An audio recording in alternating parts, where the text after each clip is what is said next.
The Chocolate Touch, Chapter 3.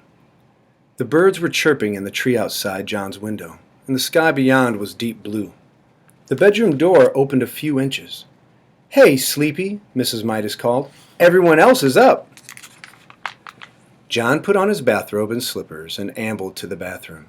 His sister, Mary, was still brushing her teeth, and he had to wait until she was finished. "Come on, Mary," he said a little crossly. "Don't take all morning." "Here you are," Mary said, handing him the toothpaste tube. While Mary soaped her face, John squeezed a little of the toothpaste onto his brush. The paste was pink. John made a face at his toothbrush.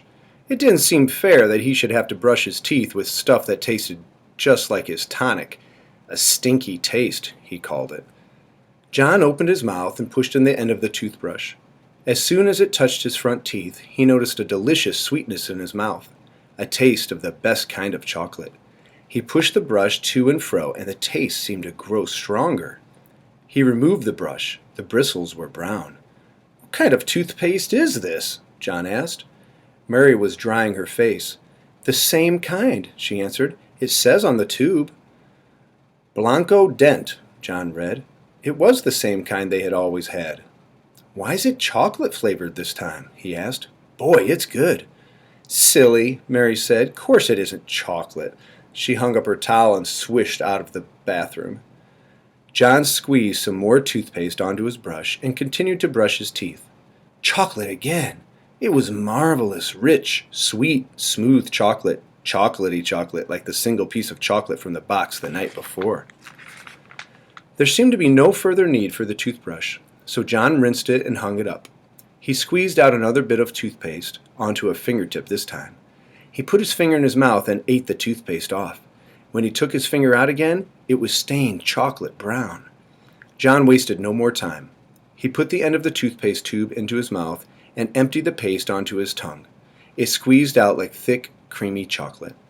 Mary looked into the bathroom. "Hey, what are you doing?" she demanded. "Yummy," was all John said. John and Mary were a little late getting to the dining room, and Mr. Midas was already on the way to his train when they sat down at the breakfast table. John ate up all the toothpaste, Mary told their mother.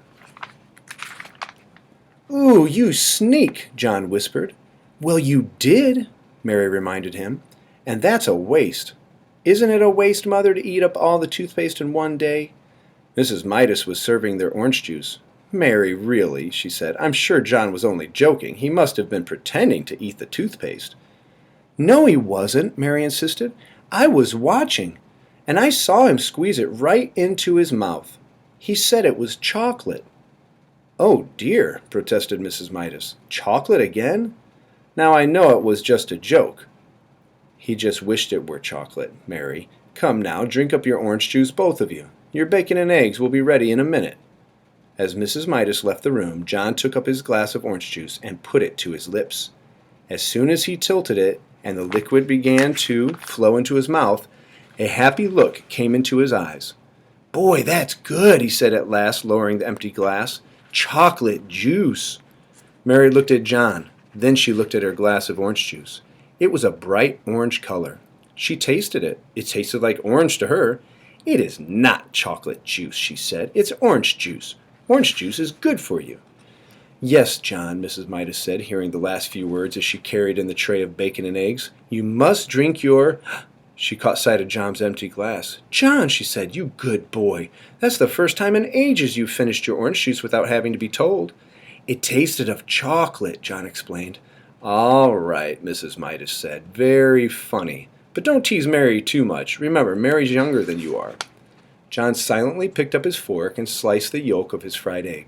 The yellow broke over the white, and he shivered as he watched it, as he always did. "I can't eat this," he told his mother. "Of course you can," Mrs. Midas said.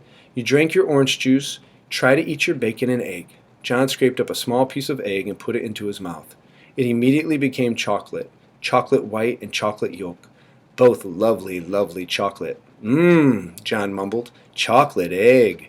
In almost no time he had finished every scrap of egg on his plate. Then he tried the bacon. The bacon turned to chocolate too.